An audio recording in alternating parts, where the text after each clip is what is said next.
I'm Nathan Simmons, and let the podcast hit the flow. Let the podcast hit the flow. And I'm Dustin Goes to Hollywood, and 1, nothing wrong with me. 2, nothing wrong with me. But 3, nothing wrong with me. And 4, nothing wrong with me. And this is the Silver Linings Playlist, a podcast that tries to find the silver lining in killing yourself across multiple dimensions. Oh man, we used to kill ourselves for extra power, folks. We used to be a proper country, just right. killing ourselves to new metal. Yeah, and that's the time we got to get back to. That's where the conversion happened. That's when it happened in 2001. That's right, and not because of any other event that happened in 2001. It was purely because we stopped with the new metal. I think this was the most seismic event of 2001. If I had to pick, the cultural shift that happened in 2001 is the release of Jet Li's The One and nothing else.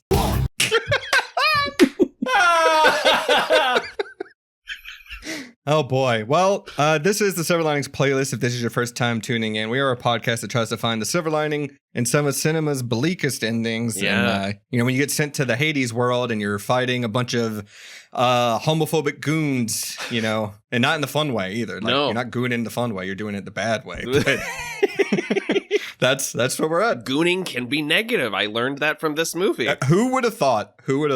But you know what? We could not. I think it would have been illegal for us to talk about Jet Li's The One without our guest that we brought on for this week. Oh my God. Truly the reason for the season, I think. And that is because he was so determined for us to talk about this movie. Yeah. So we had to bring him on. Please welcome back to the podcast, Mr. John Houzer. Hello. Yeah. Once I got once you texted me about this movie, it was like, no question. It was like, I gotta do this. What if you were like, nah, I don't want to do it? It would go against my roots. I was pretending like I wasn't rushing to Blockbuster to rent this movie. I feel like I should just throw out right up top that you are the reason this movie is on the schedule. Because one of my favorite episodes of our show is our episode on The Matrix Reloaded. And DC and I have been talking for 2 years now about whether or not it was a bit that you brought up The One 6 times. In that episode. I was like, there's no way this isn't a bit because it's so specific. But every time you mentioned it, it was like you were thinking about it for the first time in a long time. Because you know what it is? You can't just say, I'm talking about the movie The One. You have to say it's Jet Li's The One. Otherwise you sound crazy. I don't know if you guys remember that movie, Jet Li's The One. It reminded me of that. Well, this movie reminded me a lot of that Keanu Reeves movie, The Matrix. The Matrix. Yeah. Sure. You mean that movie that we were watching that we did that episode on? Yeah, that's what this movie reminded me of. Yeah. And fellas, this is also serendipitous because Nathan, I don't know if you did this intentionally, but this is episode 191. Holy shit. Boom. It's all happening. That's going to get me every time. Speaking of which, JT's also here. JT, you said this was the first time you saw this movie, which I find incredible, honestly. You saw the Jet Li glow? So I was watching it. I thought for sure, I was like, I've seen this before. Of course I've seen Jet Li's The One. And as I was watching it, I was like, I don't remember a damn thing of it. I don't think I've ever seen this. It is so funny to keep calling it Jet Li's The One, a movie he didn't write or direct. But he acted in. Yeah. In the group chat, we were like, putting on The One right now. And then 30 minutes would go by. I'm like, God, this movie sucks. Yeah. Yes. It doesn't hold up. And then JT texted me on his own and was like, this movie fucking rules. Yes. Yeah. It is such a time capsule. Oh my God. In the best and worst ways. Yep. It doesn't even hit the 90-minute mark. It's 82 minutes without credits. Stopping when it's 82 minutes. And I remember thinking this movie ripped when it came out. Sure. One of my big takeaways was, man, if they ever make a Dragon Ball movie, James Wong should direct it. And that monkey's paw curled. Yes, it did. And he fucking did make it. If you didn't know, he was the director of Dragon Ball Evolution. Ugh. Yeah. Which is a movie I actually still haven't seen yet. Oh, I think you're good. That's not a brag, but it was just kind of like... It's got a really great Chow Yun-Fat performance in it, and basically nothing else. It's a bizarre thing. I've seen clips and I've seen... Can we cover that? I've seen the clips and everything everybody makes fun of. Yeah. Sure. I was working at the theaters when that came out. I didn't go near that auditorium. I didn't even clean that auditorium. I don't know. I didn't know anything about when that movie came out. I was just, no. Yeah. I'm looking on the list of because we have the running list of like potentials to do. Mm-hmm. It is on our potentials list because of a mid-credit scene, which makes it qualify. So right. Maybe one day we'll hop over to that avenue. Also, the director of Final Destination 1 and 3. That's right. Skipped out on 2, which I thought was interesting because we had a little connection with 2 with last week's episode with Madam Web because of that. The log truck. Yeah, the log truck thing. Well, and also the funny thing about the writer-director team on this movie, Glenn Morgan and James Wong, they did Final Destination together, but they were also like they like rose to prominence because they were head writers on the X-Files. Like they worked on some of the best episodes of the first few seasons of the X-Files and then just could never make the movies work. I mean, we talked about Glenn Morgan earlier this season because he wrote and directed the Black Christmas remake, which is terrible. Right. But that's also why this movie is like rotten with like day players from the X-Files. Sure. So you said he was the same director for Final Destination 3? And 1 and 3. Yeah. Yep. So quick little just side note. I low-key think, not even low-key, high-key, Final Destination 3 is a good movie. Is that like no, it's I don't know if y'all feel the same. No, it's not a hot take or anything like that, but it's of those movies. 2 is my favorite of those, but 2 is my favorite, but it's also not a good movie. It's just fun. And I think 3 is at least competently made. Yeah. I would give you that. It's got some great sequences in it. It's definitely downhill from there. Yeah. I would say like I feel like after 3, that's when they started doing a lot of crazy shit. But like is 3 the one that has that great match cut from the tanning beds to the funeral? Yeah. Okay. The tanning beds to the coffins is a very great match cut. Also, this is a bit that's not for the listener. Like, it's a visual thing, but when we record these episodes, we always give ourselves like backgrounds for the movie. And right now, Jet Li is just peeking over my shoulder with the biggest grin on his fucking face. He's so happy. And then Nathan, your Jet Li is looking bewildered that you're speaking right now. Yeah. But yeah, no, this was one of those aughts action movies that I watched in like a blur. Like when I was like 16, I was on a tear just going through everything I could find. And I didn't remember much about this movie other than the nu metal. Like that's all I remembered about it. Oh man, I had forgotten about that. And it's so funny that we were just every action movie of this era is just wall to wall these kind of needle drops. But like this one in particular feels like we talked about this a little bit with Fast and Furious with the like the dope needle drop and stuff like that. But then this movie is like you took a Buzz Ballads like compilation because it's like what are the top 5 songs that we can put in this movie right now? It's the it's the most predictable. They basically were like, can we borrow part of the Queen of the Damned soundtrack? We were only missing Deftones, which I had to rep for the episode. Hell yeah. So, I couldn't do it. Okay, so speaking of music, just a little quick thing. When in the trailer, it's in the first sequence of this movie, the Let the Bodies Hit the Floor. Yeah, it sure is. That was like the shit back then. Oh yeah. That was also in, I'm trying to think, was that in? It was in Jason X. Jason X, yes. Yeah, Jason X trailer. Yeah. John will have any excuse to talk about Jason X. Hell yeah. I was just about to say, if we ever do Jason X, John has to be on that episode for sure. I have to yes. Hey, it's funny because Let the Bodies Hit the Floor, it's not even the name of the song, it's just called Bodies. But like, that was a song that permeated the culture across all races, all sexual orientation. Everyone's like, yeah, this song rips, right? And the short-lived like lifespan that song had, like 4 months later, we're like, God, enough of the fucking bodies. I'm tired of them. Well, when I was watching it last night at that scene, that's when I was all like, oh, this movie fucking rules, dude. When that hand pops out of the air vent with the gun. Oh man, there's another needle drop that was my big moment of the movie. We'll get there. I have a sneaking suspicion I can guess what it is. Bodies cured racism a little bit. It did. And then 2001 ruined it. Yep. Like But, September 11th ruined the whole thing. Yep. So it's unfortunate. Ooh, Fantastic Four trailer used that too. That's another Did it weird. really? You used bodies? Really? Yeah. No. Yes. Oh, The first teaser trailer. hold on. JT, can you look that up for me? I don't believe that. I gotta see this. Yes. I gotta see it. I mean, there is that scene where like Chris Evans just strangles a bunch of people to death. 2005, right? Was the first one 2005? 2004, 2005, something like that. Missed opportunity not to make it 2004. I know. What are we doing? Fucked up.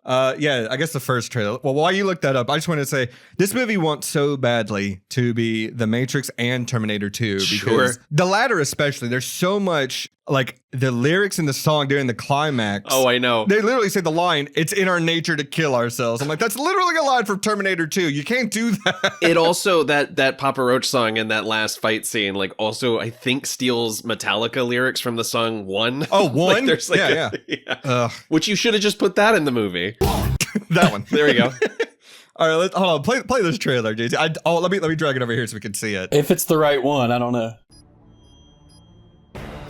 This is the quickest we've gotten to the trailer this season, and it's for a different movie.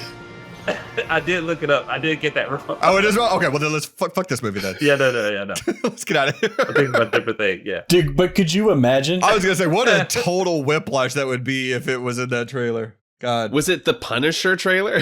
No, there was a trailer in the Fantastic Four trailer and a teaser that was like really good, but it wasn't that one though. You downloaded something off of like LimeWire or something that was like Fantastic Four trailer bodies crossover. Yeah. But no, the Terminator 2 of it all is so crazy because like that. We'll get there in a second, but like the opening scene, same blue tint. Oh my God. Dean Norris leading a SWAT team. Like I could not believe how much Terminator 2 was in this thing. Well, and also an opening title sequence that for some reason fully rips off X-Men from the year before. A little bit, yeah, a little bit. So before we do that, let's do a little bit of an info dump in case you need a refresher on Jet Li's The One. Jet Li's 2001's The One. Released 1/1/1. Is that true? Oh man. No, I so fucking wish it was released January 1st. They're like, look, we're gonna dump it in January, but it's a good thing. We're gonna do the January or the June 6, 2006 release of The Omen, but before. Right. Yeah. So yeah, the movie is The One. The year is 2001. At least I got that right. Yeah. The director is James Wong, as we talked about, the director of Dragon Ball Evolution, Final Destination 1 and 3. Yeah. This is funny. This is how the Roger Ebert's website and Roger Ebert's review lists the cast. Here's the order. Number 1, Carla Gugino. Yeah, that she's number 1 in my heart. Well, number 2 in my heart, Delroy Lindo. Hell yes. Yes. We'll talk about him. And then Jet Li and Jason Statham. Yeah. Roger Ebert gave it 1.5 stars. Wow. That's crazy. Yeah. That is bullshit. Remember that he gave Stuart Little, what, 4? Yeah. 4 stars? So this movie objectively worse than Stuart Little twice as much. Jet Li, Stuart Little. I will be adopted. The budget was $49 million and it grossed $80 million worldwide. So I guess kind of a hit. Yeah, it did all right. Yeah. I mean, this was when we were still doing those sort of mid-budget action movies like this. Like, I feel like this is a bygone era. That you can turn around in a week. Right. The VFX tells me they did turn this around in a week. Yes. No shit. The budget being $49 million is crazy because that's like $100 million today, like almost twice as much. And I don't see it on this. How much of that went in Jet Li's pocket? Like, well, I don't know. He's getting paid double time. Oh, yeah, you got to pay me for Gabe Ulaw and Gabriel Ulaw, plus all my other variants. Yeah, that's right. Even though they don't speak, they get, standard pay. Absolutely. And it currently has a missed opportunity here, 13% on Rotten Tomatoes. Needed that 11. 11%. We got to get that down to 11. I don't have a drink of the film because I was in a drunken stupor watching this thing, so I thought that was enough. Sure. But let's revisit this trailer, fellas, and it's definitely going to have bodies in it, right? I hope so. Let's say it's either bodies or Last Resort. Those are the options. Or both. Or both. Why not? Hopefully they're not on the floor though. That's the thing. They float to the floor very slowly in this movie. Oh my God. I'm going to predict 9 flashes of white. Remember we used to do that in trailers a lot? Yeah, I'm gonna go 12. Oh, all right. Anybody else want to get in on this? Anybody want to do $1? There has to be like a scene where the frames are not exactly what it's supposed to be. Oh yeah. They like slowed it down. They do like 12 frames per second slow-mo. Yeah. The shot of him deflecting the bullet with the gun is definitely in the trailer, right? Oh, I think the motorcycle, him taking the 2 motorcycles and clamping down on that guy's got to be in here. That was absolutely in all the TV spots. I Yeah. remember being so hype when I saw that as a kid. Yeah. Well, here we go. People have found you guilty of 123 counts of first-degree murder and 123 counts of unauthorized travel to parallel universes. There's never been anything like what I have become. For these crimes... And it should be mentioned, the last time we had John on was a different multiverse of madness. Yeah, that is true. Are you?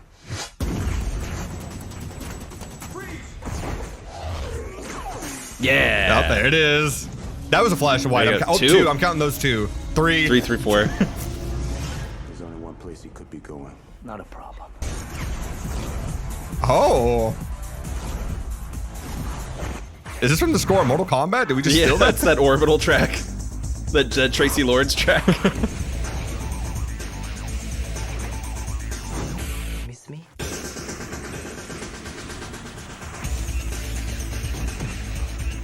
Boy, not getting a lot of story from this trailer. No.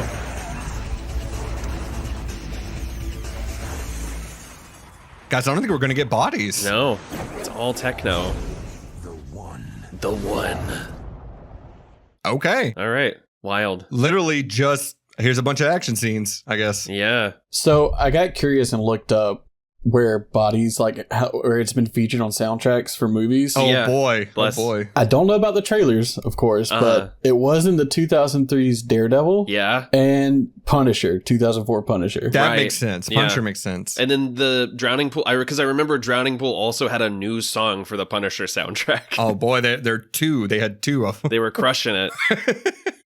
All right, guys. Well, I tried to make this movie easier to discuss for us, so I think we gotta refer to good Jet Li as Gabriel or Gabe, Yeah. and bad Jet Li as Yulaw. Yulaw, Yeah. because they're both named Gabe, right? Right. Gabe and Gabe. Yeah, it's confusing. So evil one's what a name, Yulaw. Yulaw. Well, and then I don't know that they have the same name because the first one that we meet is named Lawless, and you think, well, that's a great name for a villain, and then it's not him. That should be the villain's name, yeah. Right. I like that when we get the different variations of them, they're all named some variation of Law, Yeah. Yulaw. Yeah. 87 minutes. Yeah, you love to see that. That's pretty great. Yeah, including credits. I like how the movie just starts and it was like a multiverse. I'm like, oh.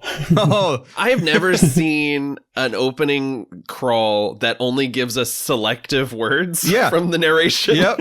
You got narration and you have text on screen, but only bits and pieces of it. Yeah. It's very strange. This is also the only time in the movie that the score feels mostly orchestral because Trevor Rabin is going nuts on the electric guitar, the drop D, this whole movie.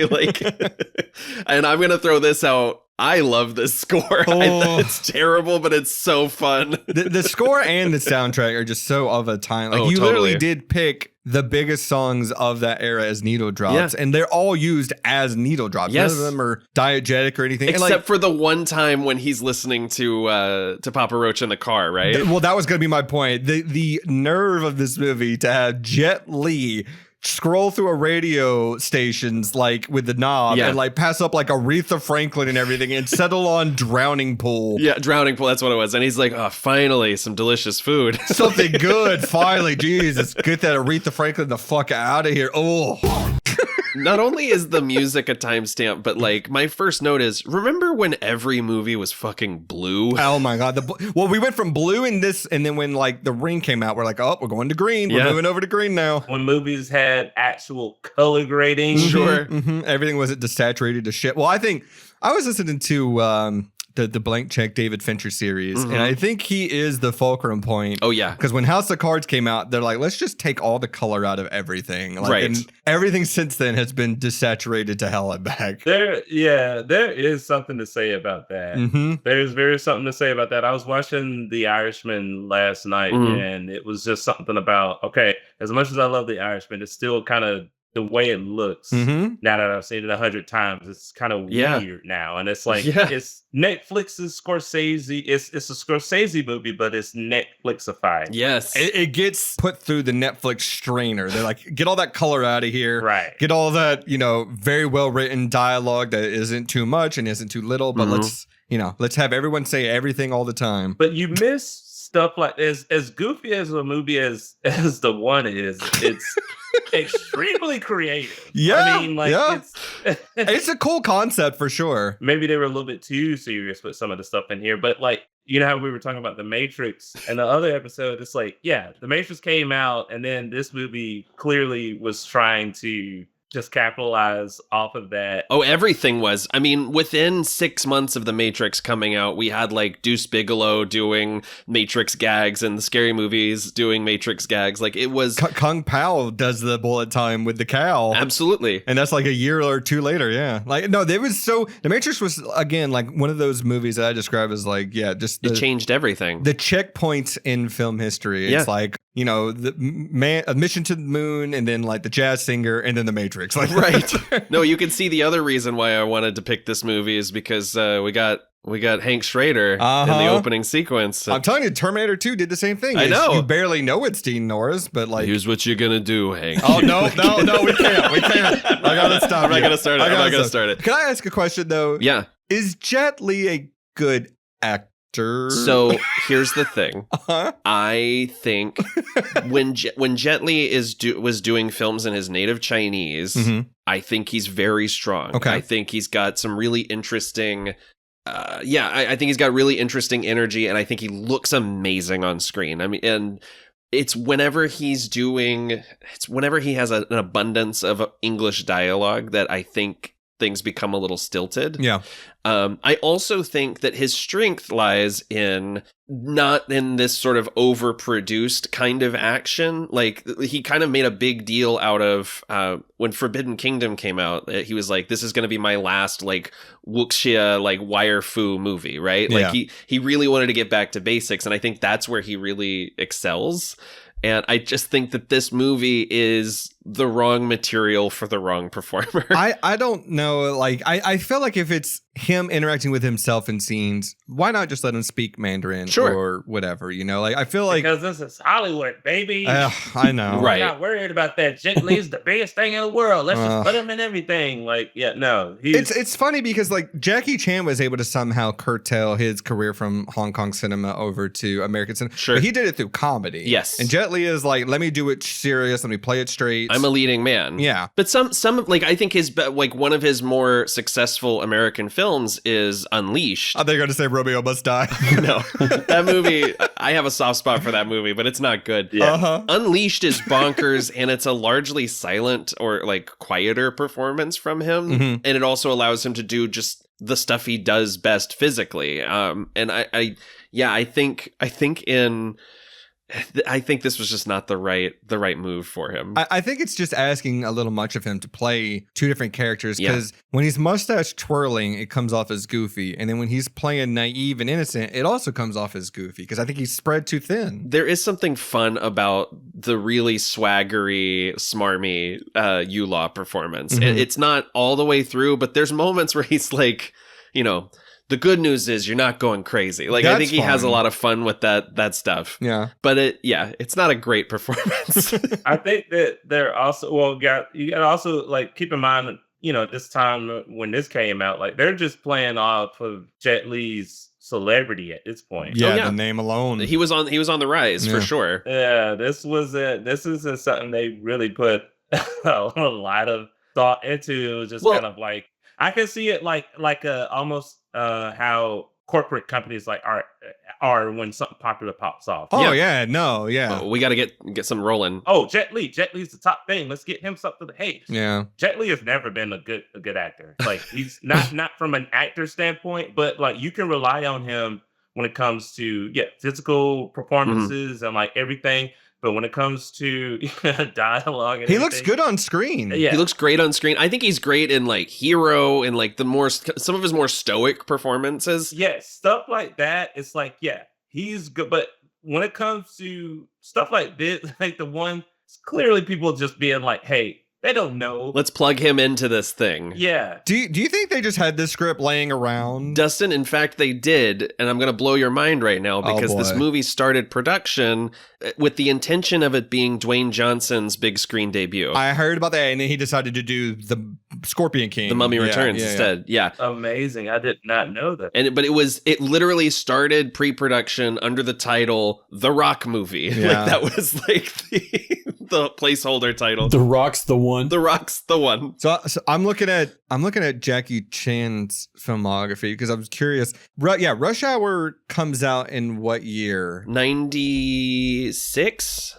I think. 98. Okay, yeah. So it does feel like the success of Rush Hour, because Rush Hour 2 comes out in 2001 as well. It did seem like they were like, oh shit, people like this guy from China. Let's get another Chinese actor over here. Fuck it, who do we got? Well, and but right before this, Jet Li had done Lethal Weapon 4. Right. Or like a couple years before. So that was sort of like he'd done that. He'd done Black Mask and Kiss of the Dragon, and like so he was like he was a known quantity, but like this was a real attempt to see if this guy could carry an entire film. Yeah. And it doesn't quite work. I feel like if they did another pass at this thing, like maybe it's the direction that I'm having a problem with, because there's just parts that are just like, that's another big problem, right? Is that there's sequences that are not heavily reliant on CGI, but they're shot and edited so erratically that I can't really tell who's fighting. And it doesn't help that they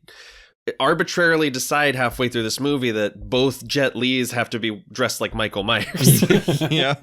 I just think like this era of the movies, I think the aughts since I've been alive has been the worst decade for movies. I mean, yes, there are some good ones out there. Obviously the Lord of the Rings movies, there's Dark Knight, stuff like that. But I think generally for the most, like if you pick up any box office weekend for any random weekend of the 2000s, you're going to see a bunch of garbage in the top 5 movies. Right. Like you just will. Absolutely. And it wasn't until the 2010s where things got more cynical and got a little more interesting. But like, yeah, the 2000s, it all felt like we were chasing the high of the Matrix and X-Men 1 and like all these things. This is where like the franchise fatigue is already starting to set in, because by the time Iron Man comes out, we're already, a couple X-Men movies in, the MCU starts up. We just did Batman Begins and Dark Knight. And like, this is the fulcrum point. Yes. Like, and I think this is an interesting concept for a movie. It just needed a better director, I think. Well, it arguably doesn't do enough with the concept, right? Yeah, like this feels like, oh shit, we finally got a Masters of the Universe movie and it all takes place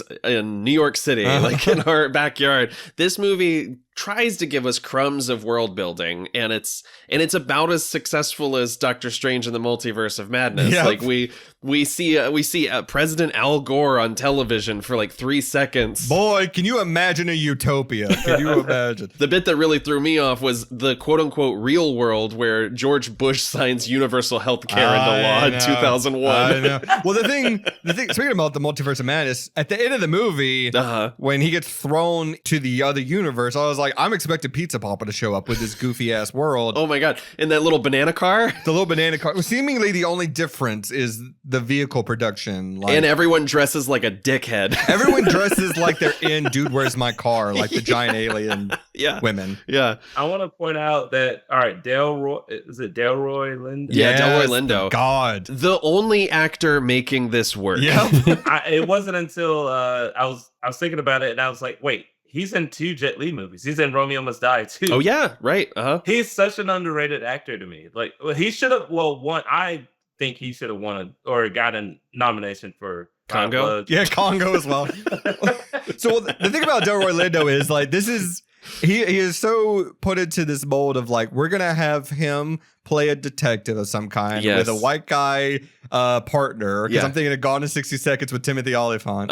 And like, he is going to be the coolest person. He's cooler than Jet Li in this movie to me. He is. And it's just the way he talks. It's just his voice and his mannerisms. And like, he makes you believe in the multiverse, the seriousness of this situation. He also... am I insane, or was Jason Statham trying to do an American accent in this movie? Because it comes and goes. Ashley and I had like a genuine panic attack. You know how sometimes you hear someone do it, you hear someone putting on an accent, and you, like, your brain recognizes that they are speaking English, but you don't know what they're saying. I feel like he put about as much effort into this accent as he did at the Beekeeper. He's my God. I'm not going to bother. There is a moment in this movie when he's yelling at Jet Li whenever he encounters Gabriel in the train station, and I'm like, I fully do not know what you're saying. And it freaked me. I was like, do I have aphasia? Like, what is happening right now? No, when he's talking about, in another universe, you're married to a dude. And Jet Li goes, hey. Oh, yeah. Oh my God. Jet Li buys that the multiverse exists, but he refuses to believe that he's gay in one of them. There is no way that out of the 123 variants of me that one of them is gay. It's not possible. Also, the first thing we see Jason Statham do in this movie is he kicks a dog. Oh my God. Okay, so I guess we should get into the plot of this thing. Sure. So if you haven't seen the movie, essentially the multiverse is real, and for some reason there's only 123 variants. That's it. Or at least there's only Jet Li's in 123 different universes. The idea is that if one of your variants dies in one of the universes, the rest of yous across the universes get stronger. Yeah, the energy divides. One of the Jet Li's figures this out and thinks, if I just kill all of myself across all of the different universes, I will become, quote unquote, the one. Now, what is the one, you ask? Nobody knows. Nobody can tell you. The implication, I mean, some people are saying that a lot of people are saying Jet Li's gonna become a god. And then some people are saying in the movie, we don't know what's gonna happen. Maybe the universe will explode if he dies. So, like, the stakes are unclear, and it seems to be on purpose. Yeah, they never really explained that, really. Yeah, they tried to. I mean, Delroy, Jet Li is like, I become a god, and Delroy Lindo is like, or the universe explodes. Who's to say? Nobody knows. Like, evil Jet Li just came in and just started fucking shit up. I mean. So, at the beginning of the movie, this universe's Jet Li is, he seems to be like a police informant that is being transferred. It very much plays out like the scene from The Dark Knight. I wonder if Christopher Nolan was influenced by this. Man, I've got another note for later in this movie asking if Christopher Nolan ripped this movie off. Oh boy, I can't wait. I can't wait. But anyways, he's being transferred, but before he can get put into the back of the SWAT van to be transferred, he gets shot in the head. He gets shot from an air vent through the eye, basically, and he's dead. And then the rest of the SWAT team just starts blasting bullets up into the vent. Yeah. And it's so weird because I think it's Dean Norris who goes, anybody in there should have been cut up by the razor wire. I'm like, what the fuck is there razor wire in the air conditioning vent? What are you talking about? Right. And then really the first of many, many needle drops happens because a hand punches through the bottom of the vent with a pistol in his hand and just starts shooting. I cackled. It's like a disembodied arm. You don't see, he can't see who he's shooting, but he's crack accuracy. He's precise. Yeah.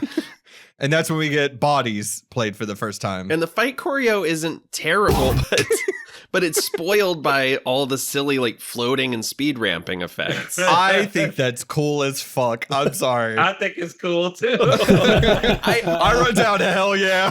I like it conceptually, but it looks so silly. It looks silly because it's like 2001 effects. Well, there's that, but it's also he's supposed to be moving so fast that they see it in real time. Yeah. He sees it in slow-mo. So if we see it from other people's perspectives, I think it would look goofier. But what I needed was for the camera to cut over to Krillin, and he's just like, they're moving too fast. And also, look, y'all, at this point, y'all just saw The Matrix. So, hey, just keep, like this. Y'all remember The Matrix? Right? Yeah. Y'all remember The Matrix, right? It is like Keanu Reeves should like poke his head out like the toasty guy from Mortal Kombat. Like that's what got me. The fact that these effects happened and the movie is literally called The One. Like, I cannot believe the Wachowskis didn't serve them with papers. Like, it's nuts. It just seems like, we did slow down bullets in The Matrix. What if we slowed down bodies and they're hitting the floor? And we even played a song that said that. Yeah, that's true. But also he does do a needless wall kick to land in front of a corpse and then kick that corpse into a group of police officers. That was pretty cool. I mean, it's dope. That's pretty cool. But then he starts... So he's tracked down by Jason Statham and Delroy Lindo, who are multiverse cops. Space cops. And Statham is like trigger happy, but also it seems like they're not supposed to use their guns because if they kill him, the universe might explode. Yep. And here was my question. These guys travel through the multiverse by randomly placed black holes. And it seems like sometimes they can control them, and other times it's like, we're lucky that we're not getting sucked into these things all the time. So Jason Statham's got like this Spy Kids ass fucking phone. Oh my God, I know. That could tell him when wormholes are going to appear. They try to explain it later on in the movie, and it's just confusing. He's like, oh, in our universe, we developed this technology where we can detect when wormholes will just appear. You know those wormholes that we're always seeing pop up. Yeah. We can detect when they'll pop up. It's like it's fucking Fortnite or something. And like, we'll be able to traverse the cosmos through that, you know? And his little device at one point says, which they're really proud of the effect of this little device, like unfurling. I know. And it says Destination Override, which just sounds like a cool ass Sega Dreamcast game. It sounds like a new metal band. It does. But yeah, then he kicks a dog for no reason whatsoever. Yeah. Like, I literally do not know why. He's like holding a gun on Eula, and then the dog starts barking, so he kicks the dog because I guess it just interrupted him. But it's he does it as if he's like, oh, shut this dog up. I don't want him to know I'm here. He already knows you're there. But they're having a conversation. Yeah. It's so bizarre. I don't know. And then, yeah, this is 2 weeks in a row now, Nathan, where a villain of a movie gets run down by a speeding car because Delroy Lindo burst out of this bar and runs the fuck over Jet Lis. And Delroy Lindo tells Statham, yeah, you stick to procedure and it all works out. And I'm like, procedure includes going radio silent on your partner and then hitting a guy with a car. Let's be honest, they are terrible cops. They're terrible. It's another running thing this season. They're so bad. They make the cops in long legs look like they know what's going on. Oh Lord. Holy shit. Do any of y'all know how young was Jason Statham in that movie? What if he's like, I'm 17? Just out of primary school. Let's look it up. He would have been, this is 19, I'm going to fuck y'all up. He's 34 in this. Oh God, he's my age. But this was like really like his career like kicked off with Lock, Stock, and Two Smoking Barrels, then Snatch, and then he does Ghosts of Mars in The One in 2001. And then it was like Crank that really set him up to be like this big action guy. I think. Right. I mean, well, the Transporter. Oh, the Transporter. That's right. And the Transporter, which is. That's like his breakthrough. I love Jason Statham. Dude, John, have you seen The Beekeeper? I did see it. Holy shit. I saw like half of it. But how could you not finish that movie? God, it was good. I put it on 50% speed. I wanted to slow it down so I could watch it longer.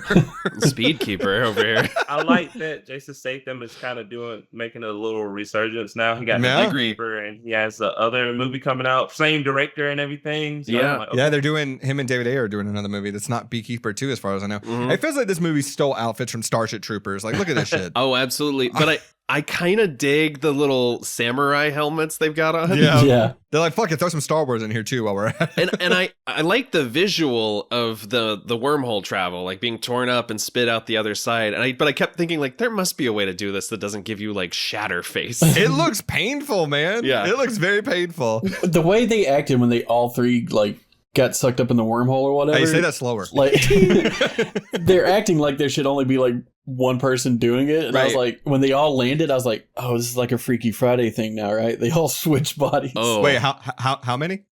Okay, just want to make sure. Yeah. JT, you just pitched a way better movie. These guys get their brains swapped. Oh, well, we kind of tried to do for like 4 seconds which one's the real Jet Li at the end. Oh, sure. Yeah. That gets resolved very quickly. Yeah.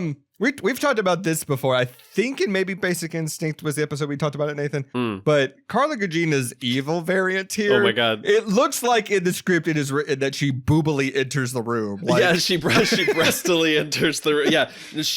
I wrote, and introducing Carla Gugino as Jessica Rabbit. Jessica Rabbit, yeah, I wrote the same thing. Yeah. No, I couldn't tell what was bigger, like the way they pushed her boobs up or the rat's giant balls. Oh my God. So Carla Gugino comes in and presses a little button on her little kitten heel, and a rat crawls out with a transmitter stuck up its ass and the biggest balls I've ever seen in my life. The rat's giant testicles are what the bomb is wrapped around, like the antenna. And then right before that, though, like he's giving this speech. He's being sent to this penal colony in the Hades universe. Which, well, he's not. First of all, he's not being executed, right. Which is what they seem to play this scene out like it is. Like there's a crowd of witnesses. That's why I was so confused, because I wrote, why would there be a wormhole generator in the execution chamber? That's like having a trampoline installed under the gallows. but like he's giving this monologue that's that one had staying power. Thank you. That. But he's giving this monologue that's like, I don't think you can actually murder yourself, and I think it's a fun monologue, but it's so wild that everyone's sitting there listening to a speech that essentially boils down to, here's why I committed 124 murders. Yep. Well, it tries to play fast and loose with that idea, because like you can't kill yourself. I'm like, yeah, you can. It's called suicide. You can, yeah. And also, Carla Gugino, the only one wearing any color in this movie. I this know. bright ass purple pink outfit that she's got on. It's so loud. Hey, that's an artistic choice. It's the one choice they made. And it never appears again. Nope. This is my favorite needle drop in the entire film. This needle drop, Jesus Christ. Oh my God. Okay. The rat explodes, and as it happens, we hear, oh, ah, oh, ah. Yes. So for a couple of things here. He's giving this speech and he's like, oh, it's not, murder. I'm killing myself and I will become the one. He signals to Carla Gugino, who is seemingly his partner in crime. She releases this rat out of the bottom of her heel. It's got a bomb on it. Yeah. She pulls her sunglasses down, gives him a wink, and then flips off the camera. Right. And that's when you hear Down with the Sickness start and this rat fucking explode. And it's this weird edit of the song. Bluetooth isn't even that efficient in 2025. No. It's not going to work that quickly. Well, in the Anubis universe, it Oh, might that's work true. differently. They're going out and- yeah. It's this weird edit of the song that's only the chorus. Yep. And I'm just like, hell yeah, give the people what they want. Let's be honest. The only good part of that whole song is the chorus. Oh my God. Can you imagine if it was just the part where he's yelling at his mom? Oh my God. 10 out of 10. but like, it's sublimely stupid. Uh-huh. My favorite bit, there's actually a fun little bit where he like grabs a guy with his belt and like yanks the gun out of his hand. Yeah. But then he fires off 2 shots, and the shots perfectly line up with the Yep. like it's so funny. I did notice that, yeah. I think Edgar Wright stole from Baby Driver. He stole something from this movie. There we go. Absolutely. There we go. I really wish Mally was here to regale us with his Down with the Sickness impression again. It's a great sadness that he's not here. And then we cut to a different universe because Law, the evil Jet Li, escapes, and this time it feels like we're replaying the same scene from the beginning of the movie without the blue tint. Right. And in this time, Jet Li is part of the SWAT team. What? Yeah. And this is how you know we're in a different world, because we're back to President Bush. Yeah. And I'm like, could you imagine such a dystopia? Like what? What a world. Yeah. What were we doing? Hollywood is crazy. Evil Jet Li is trying the same shit again where he's up in the shaft. Hell yeah. And that's my favorite line. He's trying to shoot good Jet Li. Yeah. The good Jet Li stops him. They have a little interaction on a bus. And there's a line here where Evil Jet Li tries to run away and a guy shouts, "He's going OJ." Oh, yes. What? The most famous person to ever evade the police. I suppose, but like what a choice. On foot, though. What a choice. Could you imagine if it was a slow speed foot chase instead of the Bronco?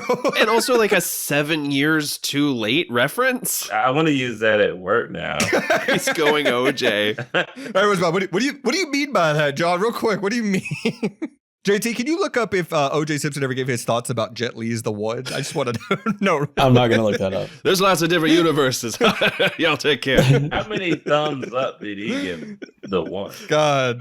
And then, they have like these, in this universe, I think it is, they have like these special guns that sound like pew pew, like when they shoot. Like no gun sounds cool like that except for the blasters from Star Wars. Other than that, they just sound goofy as shit. It also does that really funny thing where only when the gun is on screen do we hear it like charging, because it must be doing that all the time, but it's only when like Jason Statham like lifts it into frame we just hear like like you can't sneak up on anybody with that gun. And so yeah, evil Jet Li runs away, good Jet Li chases after him. Good Jet Li is like, hold on, I'm a little bit faster than I used to be. Yeah. And evil Jet Li, like Mario, jumps over this fucking wall, and good Jet Li is like without Yoshi. Yeah, good Jet Li has to climb through barbed wire. But he gets over the wall, and then evil Jet Li standing there. He says, "The good news is you're not going crazy," which is a good moment. It's a good bit. Delroy, Lindo, and Jason Statham show up and scare him off, but good Jet Li does get shot. Yeah, although he's wearing a bulletproof vest. And then this bit of dialogue here, he goes home, and it turns out he's married to Carla Gugino, a good version of her. Her character's named TK in this universe. I could not.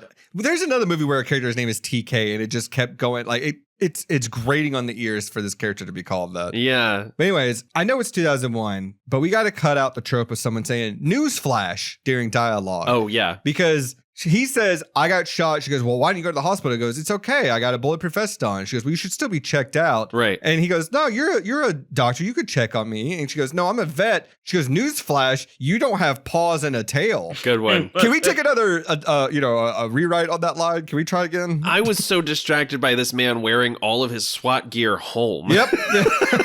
He had to drive in that and all that gear. Jesus. Yeah. This is also around when we're so she convinces him to go get checked out at the hospital. Yeah. And this is where we're introduced to the other 3 cops that work for the force, apparently. And the one that, like, I am so convinced that there's something cut from this movie because they are laying it on so thick with James Morrison's character. He's Officer Aldrich, the guy with the white hair, who clearly wants to fuck Jet Li's wife. Yeah, he sure does. I mean, it's Carla Gugino, let's be honest. Like, let's be real. I was thinking that same exact thing. I was like, are all these cops trying to hook up with TK? Like, it also, it felt like they were setting up a reveal where not including the fact that, like, in the first universe we see, James Morrison is also the inmate who throws the knife at the prisoner in the opening scene. And I'm just like, we're setting up some kind of thing where he's trying to steal, Gabe's job or steal his wife or like something. And then no, he just dies like basically off screen later. I saw. We all saw. We watched it. We watched it together. Priscilla just came in here to tell me TikTok is back and it's more important than whatever it is you're doing. Get the fuck out of here. Get out of here. That's good. Newsflash. TikTok is back. I did want to say, too, that we get this part where evil Jet Li has got an apartment, I guess, somewhere, and he's practicing martial arts. He's standing on top of the hospital. But he's in a room. No, that's isn't that our Jet Li? Oh, who the fuck could know? Anyway, we see both of them training. Yeah, that's okay. So like he's like, yeah, I'll go to the hospital, but first I gotta do some katas. I gotta warm up. I gotta do some punches and some kickies, and then give evil Jet Li a lion's roar while he's doing some punches. I don't know if you guys noticed that. Oh, I know, it's the best. Can you imagine the security camera and having no idea the situation? What the fuck is going on the roof? Just some guy practicing his kung fu. So yeah, he goes to agree to get checked out at the hospital. They're gonna do an MRI on him. This nurse, oh my god, has the least amount of patience of any nurse I've ever seen on a movie. She's like Nurse X from The Exorcist 3. Like she's so rude. She only asks Carla Gugino questions. Like he's right there. And it also, sorry, I got this mixed up. They go to the hospital, and then while they're there, they decide to get him checked out. Yes. Like they're like, while they're there, they're like, I guess we should, you guys can throw in an MRI while we're here. Yeah, toss it in. Like, but that bush care is solid. Toss that shit in. I don't even look at the bill anymore. I said the word bush care, and I don't know if it hit the ear right. The nurse though, like she's like, okay, you're gonna get an MRI, and then Jet Li and Carla Gugino embrace. She goes, Jesus Christ, it's just an MRI. You're not getting a heart transplant. Right. Well, this is also after she's in a different movie, man. I love her. She's amazing. But he gives TK his wedding ring, and they have like this magic 2-part necklace talisman that's never explained. I love that. Oh, isn't there a character in The Walking Dead named TK? Maybe. I thought like the guy. That sounds right. T-Dog, I think is what I'm thinking of. T-Dog. Robert Kirkman's a fucking hack. I'm sorry.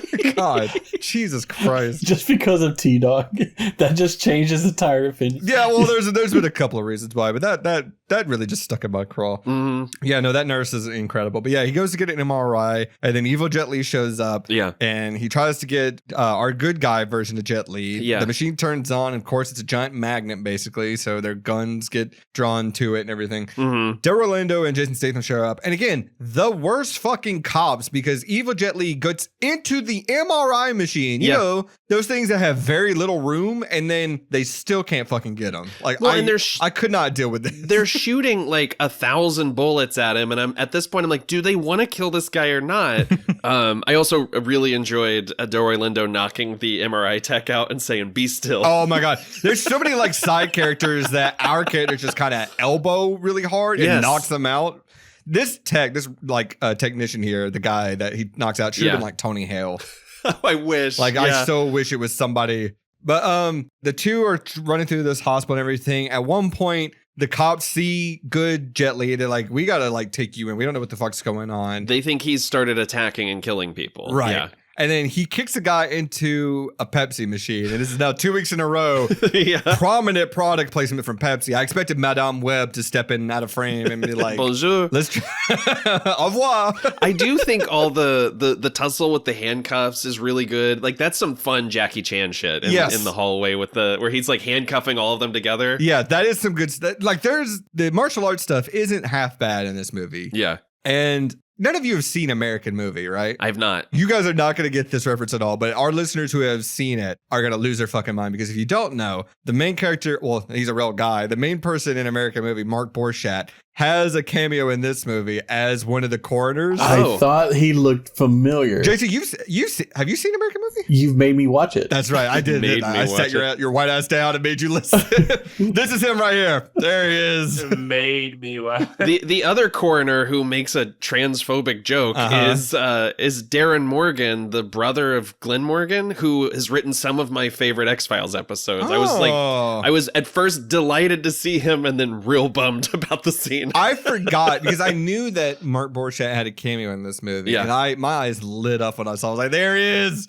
There's the man. We are doing it this year. Okay. I'm putting the stamp down. We're doing an episode on American Movie this year. I swear to God. Let's do it. It is going to be your new obsession, Nathan. I promise you. Are you sure I'm going to be as obsessed with it as I am with the line, "Hey, you seen that new video? Mr. Fanny's been a plugin."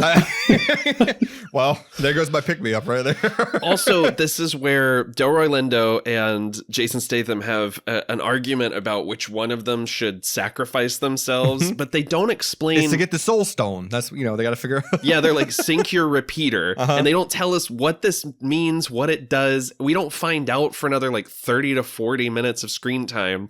But we have Jason Statham say, "I've lived through one of those. Let me do it." And it's like, you see that explosion later in the movie, and you're like, no, you fucking didn't. No, you did not. Yeah, so I guess what it is the thing where, like, if my, heartbeat drops, if I die, it'll set off an explosion. So I'll be near him, and that will be, no civilian casualties whatsoever. Right. There's a part where, evil Jet Li here is driving away in this car. Yeah. And he's killed him and Delroy Lindo have their moment. Jet Li is able to grab the repeater before it blows up. Yeah. And a police officer shows up. He sees evil Jet Li walking away from Delroy Lindo's body on the ground. Which I think that's a really fun fight. Yeah, it's a good moment. Except, I don't buy for a second that Delroy Lindo is able to hold off this guy that not picks up a motorcycle 2 seconds later. No. But I gotta ask, why do cops have to be so mean? Because he pulls out his gun after seeing the body, goes, "I said freeze, asshole." And I'm like, yeah. I think becoming a cop is just licensed to say swear words whenever you want without penalty. Sir, I'm gonna need you to get on the fucking ground. Just so mean. You don't have to say swear words to have a good time, fellas. That's all I'm gonna say. Absolutely. That's it. But yeah, he's fucking dead. He's dead, and Jet Li steals his superpowered love egg. And then Jet Li starts fighting these cops by picking up motorcycles and beating the shit out of these cops with a motorcycle. And then the best part is he's like, what if I use 2 motorcycles? To Lee's credit, it's very fun every time he tries something new, it's so funny to see him like grab the motorcycle and kind of smile like, oh, hell yeah, I can do this. It does play like a Looney Tunes type scene where he picks his motorcycle up that has like zero weight to it. And it just, because could you imagine as a cop, you see your partner get beat with a motorcycle, and then that guy turns to you and picks up a second motorcycle and clamps down on you like a pair of tongs. Like, could you imagine? It's nuts. Oh, God. And then Statham is so bad at his job that he immediately just spills and tells Gabe everything. He's like, look, here's how black holes work. Here's who I work for. You're fucking gay in one universe. And that's how he says it. That's the exact wording. Yeah, essentially. But no, I do like that he's like, look, this is what's going on. We got to like protect you. Otherwise, he's going to become the one. What's that? I don't know. Nobody knows. Nothing good. And then I do like that, like they're having, they go back to his home. Yes. And Carla Gugino is also there being protected by the police. And she goes, oh, I think he's here. I think he's in the house. There's like a cutaway in the roof. Yeah. And she goes up there and sure enough, Jet Li is up there. And he's like, oh my God, TK, I was so worried about you, blah, blah, blah. Looking like Billy from Black Christmas in the attic. Yeah. Which she gets away from the police officers because she tells Aldrich, I got to go do my girl stuff. And his face is like gross. I hate this. Fucking ew. I was obsessed with this house, and it felt like some production designer was like, okay, so we have a white woman married to a Chinese man. How do we put that on screen? And the answer is they've got like this ranch style house with a bamboo fence outside and like tapestries on the wall. Like it was some of the most hideous production design, like mismatched stuff I've ever seen. I'm gonna be honest with you. It looked like the apartment that Katie and Mika have from Paranormal Activity. Like this thing looked like shit. Mixed with Johnny's apartment from The Room. Yep. Absolutely. But yeah, so she starts to put it together that this is not the good Jet Li. And she tricks him with a story saying, remember that, who would have thought when we met at that bookstore that it would all lead to this. Right. And he says, well, I'd do it again in a heartbeat or whatever. And then she pulls a gun on him and goes, we didn't meet at a bookstore. We met at a vet's office. I'm like, pull the trigger. Yeah. Shut up and pull the trigger. Right. And then he's like, I'm going to kill you before you even pull the trigger on that. And then I was like, then they do it. One of you do something. Yeah. He's like, I will get that gun from you and then kill you with it before you can pull the trigger. He jumps down. And meanwhile, good Jet Li is trying to sneak back home away from these cops. He's trying to get through that bamboo fence. We see him like knock it over. He jumped over like a 12-foot wall with razor wire earlier. Right. And can't get over this bamboo fence. It's indestructible. But he sees Carla Gugino in the window with evil Jet Li. The evil Jet Li shoots her in the back. Which kills her instantly. He gets away. He has a little brief little moment behind the bushes where he kind of mourns her. Yeah. Babe, wait! Yep. And then Jason Statham picks him up and they go to this gas station and he's like, I don't care what it takes. I'm going to kill this guy. Yeah. He kicks a lamppost down, like a gas station sign. Yeah. He's like, I'm going to do this to him, basically. Yeah. And I do like this bit because in this universe, Delroy Lindo's counterpart comes out as like the owner of this gas station. He's like, what the fuck you do to my sign? It's good. Jason Statham's a fucking idiot because he walks up to him and goes, permission to speak, sir. And he's like, huh? And he tells this Delroy Lindo, I'm not going to get another chance to say this, but thank you. You set me straight. And he goes, I'm calling the police, which is the appropriate response to this interaction. Right. Man, he looks so, I don't know, he just looks weird. It's like a chia pet that you just got a week ago. That was the other thing that was like really fucking me up was like Jason Statham still holding on to the hair in this. Yeah. He's got a welcome mat on his head. Like it's not, there's not enough hair there, man. The hair is just so crazy. It's so bizarre. You just got to let it go, man. I mean, The Rock was the same way. They held on to that little stubble for as long as they could. Delroy still looks exactly the same. That man is not aged. It's exactly the same. And then, boy, it's an action movie in the 2000s, so we got to get to an industrial site real quick. Oh my gosh, yeah, this factory that makes the explosion factory. That's what they made. They make, again, 2 weeks in a row, a factory that just has explosives in it for the climax. That's right, industrial grade fireworks. It is weird how much Madame Web and The Wood have in common. I don't like this through line. Both great films. Excellent. I give him 1 out of 7. Absolutely. I have almost no notes for this fight scene. I got a couple. Okay, go for it, please. So, except for the fact that he's got this suit. Like we go through this thing where Statham is like, here's my weapon, here's all the specs, here's how powerful it is. But it cannot shoot through a catwalk. Yep. He can't get a single bullet to connect. So they realize, a wormhole's going to show up. It's our last chance to get this guy back to the judge planet or whatever, where he's going to be tried again. Yeah, Judge Planet. And he's like, okay, well, we got 20 minutes or whatever. He's like, so we got to get him there. Yeah. And Evil Jet Li shows up too, and they start fighting him. I guess the repeater goes off. Right. And it is like this explosion, like this enormous explosion. And I kind of like the detail that, so they jump under these catwalks to hide, and the explosion like melts the metal around Statham, so he has to climb out the other side. I think that's kind of a good bit. It's really good. But yeah, this final karate fight starts between the two Jet Lis. It's pretty good, but I do like when Yulaw beats Gabe, or he thinks he's beating him, he does a cunty little stretch. Yeah, he does a little fist pump. He also, the fight kicks off with Yulaw saying, after this, there will be only one. Mm-hmm. And I feel like Christopher Lambert must have felt someone walk over his grave. He's still with us, but in the future. Yeah, he does. You hear a little cunty little from off screen. Right. But yeah, they have this fight, and I do like the visual of the sparks falling around them in slow motion because they're normal speed. Do you think Nolan stole Bowie's entrance in The Prestige from Jet Li walking through the sparks? You know what? Yes. Yes. Lord, that's crazy callback. Okay. Yes. God, one of the most inspired but correct casting choices. It's my favorite thing about the movie. It's so good. I love it. I love JT will appreciate this. Jet Li pulls like the flying kick from Guyver 2 in the middle of this fight. So when are we going to cover that one? That might have to be a commentary because you guys keep bringing it up. Yeah. And then why does he stands back up in a little split? Yeah, why does he get up like that? It's so weird. Why Yulaw doesn't run over there and just start stomping his fucking head in? I don't know. I do not know. I do appreciate that the two Jet Lis also have completely different fighting styles. I think that's a nice touch. This is what my son does in his room, by the way. He just kind of like lays on his stomach and spins his legs around. It's like a reverse JCVD. Uh-huh. I don't understand it. Yeah, it's martial arts, man. You wouldn't get it.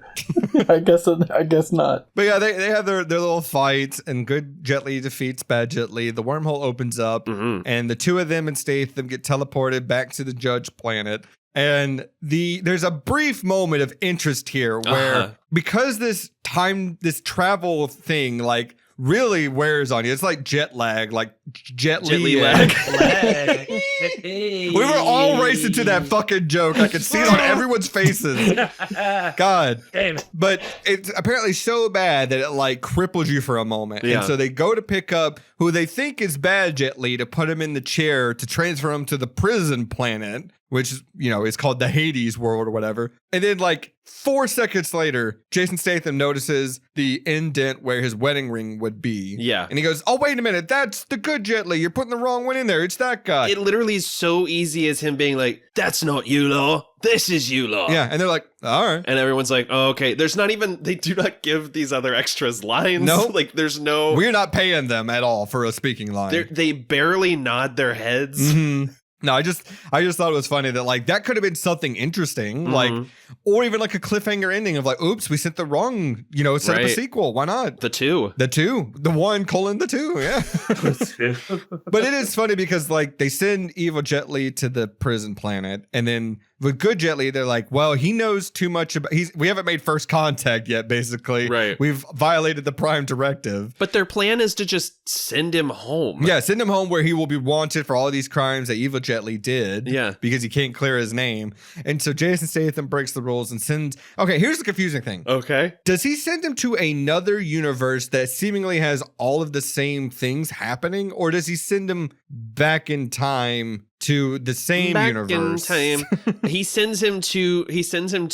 goes, I know where he needs to go. And he sends him to a universe that's like full of clean energy and everyone dresses like it's the Jetsons. Yep. But in theory, Carla Gugino in that universe hasn't met Law or U-Law because he was killed earlier. Like, so it's not clear really, but she seems to recognize him because he rescues an injured dog, just like in his universe. Yeah. And they have this little meet cute. We have like a nice little circle around to that story. Yeah. She goes, oh, you came into the vet with a dog that got hit by a car, and that's how we met. Right. And then when he gets sent back into this universe, a car hits a dog, and he runs. There's like a corner shop vet that he just runs into, and Carla Gugino's there. It is luckily right there. Yeah. Mm-hmm. And it's a nice little wrap up. Again, in a better movie, that would have been a nice moment, I think. Yeah.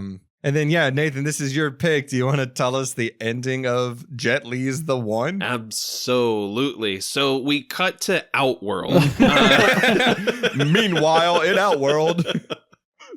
No, we cut to U-Law has been teleported to this prison planet. And he's surrounded by inmates who immediately are just like, hey, fuck you. Fuck you. You got a pretty mouth. One of them literally says, you got a pretty mouth. And he says, I am U-Law. I am nobody's bitch. You are mine. I will be the one. And then Papa Roach's Last Resort starts playing. And we zoom out as U-Law just starts beating the shit out of thousands of... Everyone on the planet has suddenly realized he's there. Like, hey, I fucking hate this guy. Yeah. And it's on top of a pyramid. Like, it's like where AVP takes place. It truly looks like that. So when we get to that planet, when we get to that universe, I was like, this looks like when Shang Tsung showed up at the end of Mortal Kombat. Yeah. And then I saw the pyramid, and I was like, this is where he showed up at the end of Mortal Kombat. I remember watching that ending, thinking he has to fight all of those people, the whole planet. He's gonna be fighting for so long. He's gonna be so tired. But then the other thing is, like, so they send him to a planet where all the inmates are just allowed to roam around free. Mm-hmm. And if the idea is if this man dies, the universe explodes. Why send him to a place where he's like free reign? Yeah. I had a couple of notes about this ending. Number one, being forced to listen to Papa Roach in the Hades planet forever. That is prison. Yeah. Number two, do you think this is the same place where Alien 3 takes place? Yes, absolutely. Number three, I feel like there's a missed opportunity here for the ending of this movie because he says, I will be the one. And I'm like, by killing these guys? Right. Because that doesn't make any sense. What it should be is he should be sent to a planet where all his past versions were. I mean, they're dead, though. That's the thing. I feel like that should be the ending is like instead of a prison planet, he gets sent back and like he has to defend himself against, like thematically, it would have tied things together. Yeah. Like maybe if maybe they would have proven like the afterlife doesn't exist. When you die, you go to a planet where all your multiverses are. I mean, that's an insane pitch. I'm here for it. You tell me that's more insane than anything that happens in this movie? You think that's the insane part? I think he should have been sent to timeout by himself. I think he should have been sent to the Marvel Universe. Yeah. Honestly. Jet Li probably would do okay in the MCU. Yeah. Marvel Studios, Jet Lis. The one. That's a long ass title. God. Yeah, I thought that was weird. He's like, I will be the one. I'm like, but you're fighting a bunch of fucking nobodies. So also great dog acting, by the way, about Ollie. I should have mentioned. Oh, I know, right? And yeah, that's Jet Li's The One. Are there any notes, fellas, that we didn't talk about that you want to bring up? Oh, well, I guess I should throw out my my alternate title for this movie, which is ACAB Everywhere All at Once. Hey, bravo. I hate the way this universe Jet Li gets sent back to. The good Jet Li looks like everything looks like it's a fucking Nick Jr. cartoon. I can't fucking stand the colors and everyone's wardrobe looks like Good Burger. Like, and I'm just now noticing there's like Mandarin on all the street signs. Yeah. So they're like, I sent him to a universe that's. It's, you know that TikTok, R.I.P. You know that TikTok where a guy arrives in heaven and he's like, no, it's fine. I just didn't expect it to be Chinese. Like that's the world he gets sent to. Look at this guy's outfit. Every single person in the background of this shit looks like they're a member of ABBA. Like I don't like anyone's outfit here. No, he got sent to the Ace of Base universe. God, this is the worst. Again, this is the worst era of movies. God. That's like Scooby-Doo. If you show me a screenshot of whatever this we're looking at, I'm thinking we're looking at Scooby-Doo. Like this guy here in the button-up in khakis is the only normally dressed person out of everyone. They all That is crazy. look at this guy's skullet. Look at what's going on there. God. Stop it! This guy's got blue hair. This kid. Look at that.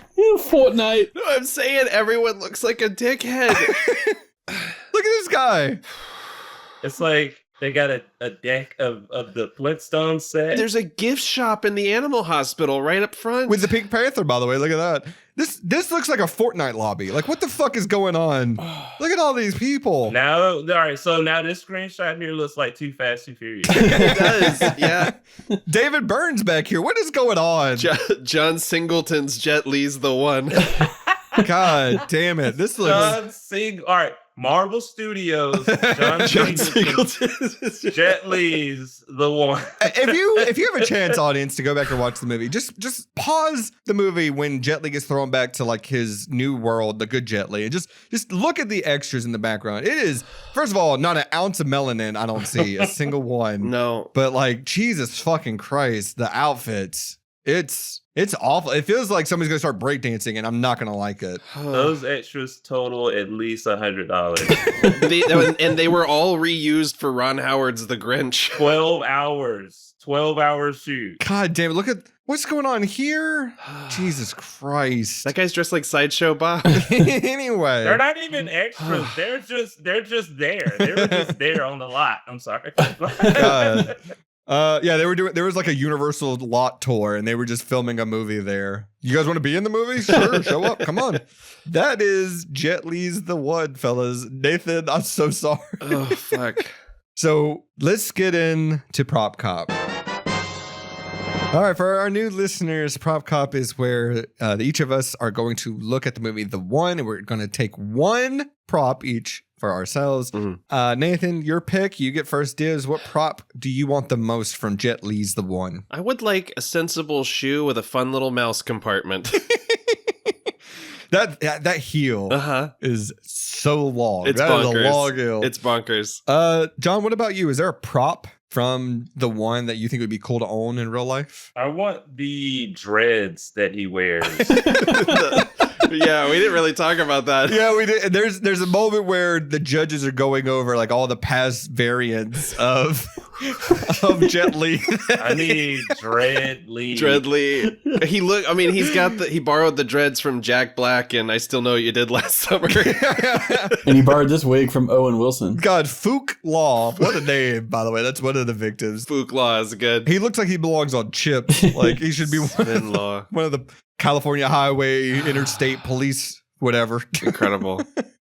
All right, I want the half pendant necklace that he has with Carla Gugino. I thought that would be fun to have. JT, any prop? I'll take those phones. Yeah, the Spy Kids phone. Yeah, whatever those things do. Can I throw out one more? Sure. The signpost that he kicks over. I just want the sign that has the cheap gas prices. Yeah, it was like $1.45 or something like that. I was like, better times, man. Mm-hmm. By the way, Mally not here, but he did want us to give us a couple of notes of his. Yeah. And I think we covered it. He did say there's no way this ending wasn't set up as a possible crossover to Mortal Kombat, wasn't it? Right. And I guess we'll get into his silver lining and everything in a bit here. But before we do that, we each got to pick a bit part. Yes. One of you is getting your dick hole smashed. I thought that was pretty apt for this movie. That's good. So who should we play in the movie? Again, bit part is literally just that. It's just a bit part, preferably a no-name character, no dialogue or anything if possible. Who should we play? I think I want to go ahead and go first. Okay. I think I want to be... We talked about an MRI tech that Delroy Lindo just kind of elbows and knocks him out. That's good. That's a good bit. Not Tony Hale. I think that'd be me. Nathan, what about you? I want to be the wormhole technician at the end of the movie who just kind of gets shoved out of the way by Jason Statham.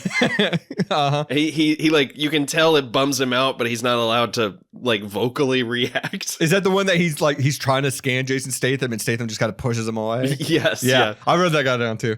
JT, what about you? Any bit part you think would be good? Well, I was going to choose a corner if someone was going to be a corner with me. I want you to be the other guy that's not Mark Borchardt, just so you two could have a scene together. That would be my dream come true.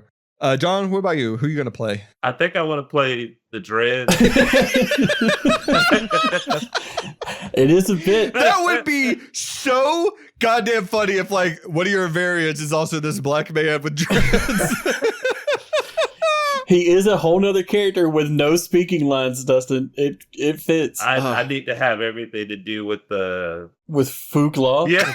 So good. He has no speaking lines and he's a character, so it works. That's true. Baby. Swed Law. These names, Jesus fucking Christ. So funny. You can tell he had a blast that day wearing that wig. Oh, yeah. God, like he belongs on Baywatch. All right, well, let's get into it, fellas. We got to talk about it. The silver lining to Jet Li's The One. And I guess we'll go ahead and do you want to tell Mally's? Because he did send this in. Yeah. He did fax us over his silver lining. So Mally let us know that his silver lining was the cop didn't win. Which I don't know if that's accurate. I don't know. But you know what? I'll take it. Mine is very similar. Free dog. Hey, yeah, Jet Li got a free dog. Yeah. God. I wrote down that Carla Gugino's not dead. Yeah. One of them. Yeah. I just want to throw out, it's wild though, because we're told he's guilty of 123 counts of murder, but we also see him kill like 8 cops just in the opening kill alone. So like he's probably got like a body count of like 10,000 people at this point. The funny thing is, like, they don't seem to give a shit. But they're like, those others don't matter. Yeah, they're like, we don't give a shit that you killed other people. It's that you killed yourself. Right. We have a real problem with that. JT, what's your silver lining? Well, the bad Jet Li is probably going to die on that prison universe. Maybe. Yeah. Thus, the good Jet Li will become the one or explode the universe. We don't know.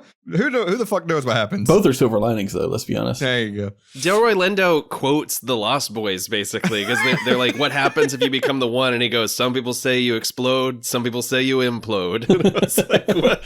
God. John, what's your silver lining for the one? Well, my silver lining is, hey, they didn't go too far in the Dread Lee storyline, so Dread Lee leaves it open for a potential. Oh, I think it would have got a little weird, but Dread Lee, Dread Zeppelin. Okay, so just so I can write this down, your silver lining is that Dread Lee existed. I didn't, but then we didn't explore him that much. yeah, it existed, but I'm glad we didn't explore it as much. Gotcha. Okay. There's much more to focus on. There's much more to explore. Sure, it wasn't about the destination; it was the journey. That's what you're saying. Yeah, until Netflix makes that movie, I think there's a lot to it. The Dread Journey. Yeah. Oh boy. All right, well, let's say this, fellas. Let's say if you watch Jet Li's The One, you're like, guys, the cliffhanger. I need to know. I need something else. This isn't enough. What's the movie you put on in the number 2 spot for The One? So what's our pick-me-up, our double feature? I got a couple. What if I just said The Beekeeper again? I'm not going to.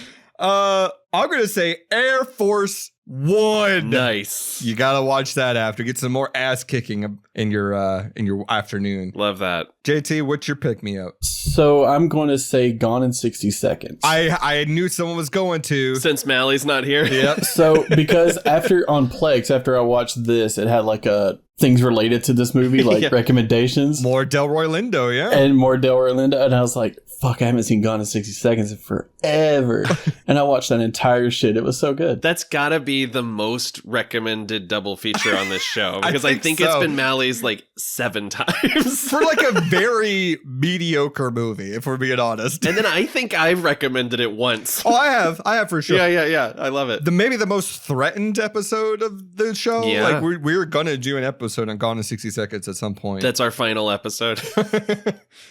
John, what do you think is a good movie to watch after The One? Universal Soldier. Oh, hell yes. I like the Universal theme in this too. It's a Universal movie and we're dealing with the universes. I like that.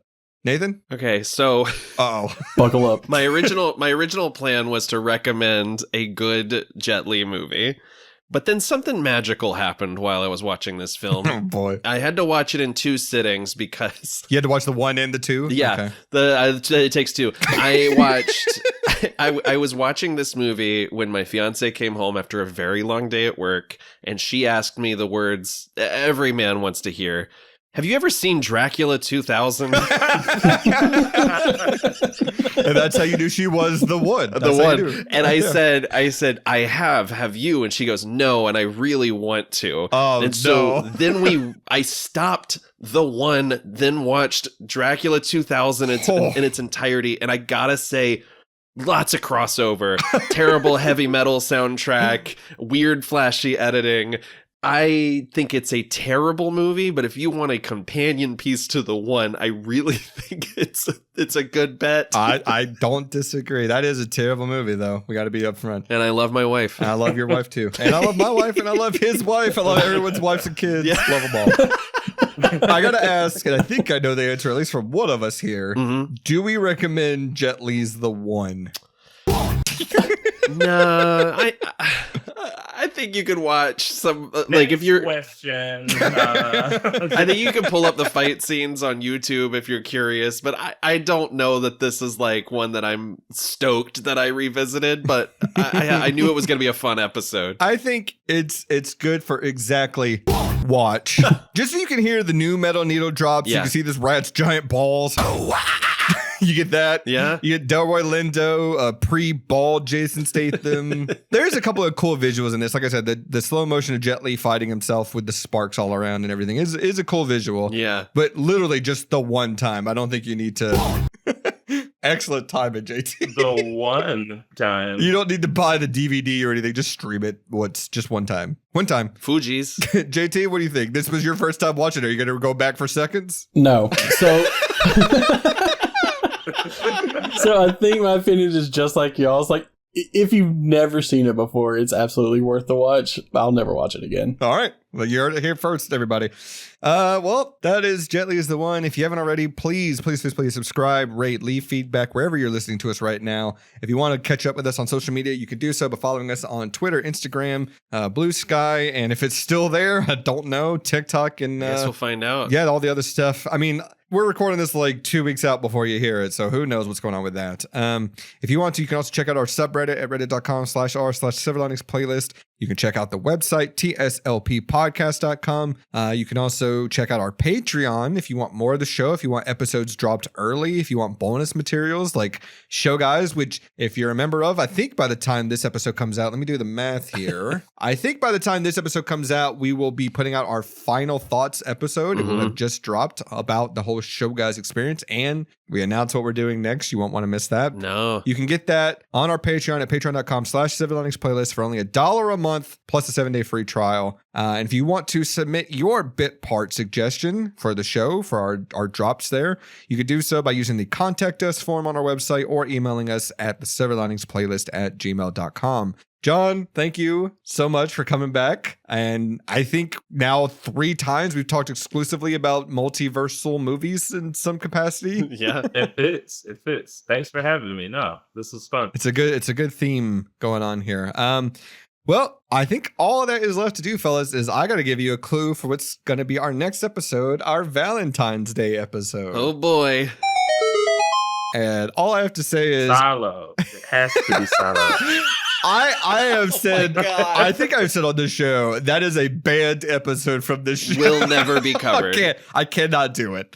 But what I will say is my clue for our next episode is any truly self-respecting handyman will have both 2-inch and 1-inch masking tape in his toolbox. Oh boy. Buckle up. Ugh. I know. Buckle up, everybody, for our next episode. It's something. As someone who just saw it for the first time, it is a movie, I think, in the strictest definition.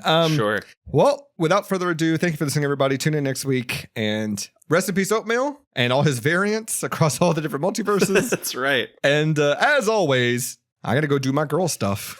I'm nobody's bitch. Oh, hold on. One last time. Oh, yeah.